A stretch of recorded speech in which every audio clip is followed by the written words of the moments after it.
the Osceola County Sheriff's Office responded to what we thought was a car crash at the intersection of Green Up Street and Smith Street in Kissimmee.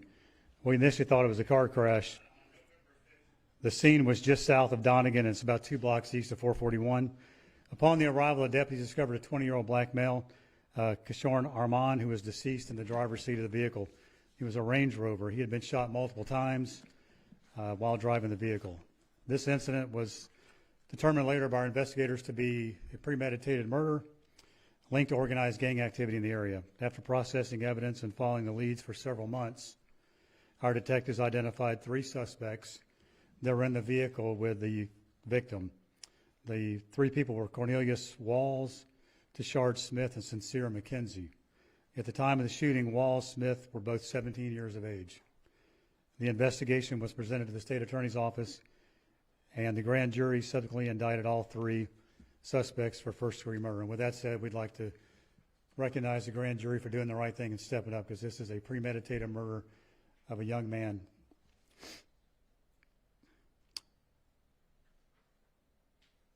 Walls and McKenzie were already incarcerated on unrelated charges at the time of their indictment. The U.S. Marshal Service located Tashard Smith in Osceola County on February the 3rd of 2026. There was a lot of evidence in this case, and we'd like to give kudos to the FDLE Crime Lab for processing that. The amount of evidence in this case was large, very large amount. The gang-related violence is significant challenges law enforcement. We encourage the community to assist in bringing these perpetrators to justice. Crime Line is an excellent resource for that. It's anonymous reporting. Currently, we have 3 murders in the same area, and our investigators have identified all 3 of those murders to be gang-related.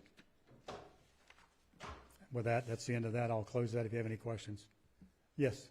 Sheriff, gang-related, but what was the motive for the death of Armand? That's part of the ongoing investigation. We can tell you later. I can't tell you today. It's part of the stuff we're going to present in discovery. Was he himself a gang member? He was not. There are several businesses in that area. Churches, Wawa, other stuff is in that area, yes. Were you able to obtain any video surveillance showing this incident? Yes. Obviously, we've seen a lot of gangs in Osceola County. Have you guys been obviously keeping track of it, but is it kind of hard to track down these people, or was it easy to kind of get them to come forward? No, this was a lot of work by our investigators to pull this together. This was not gang-related or documented gang members we knew of. It was found out through the investigation. How rough is the issue of gangs in that part of Osceola County? They're rough anywhere in the state of Florida, but most of them migrate from Orange, and they come into Osceola.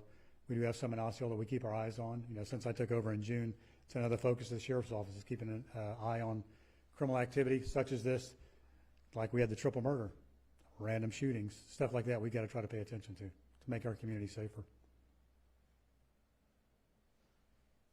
Anything else? Nope. All right. Thank you. Thanks, Sheriff. You're welcome.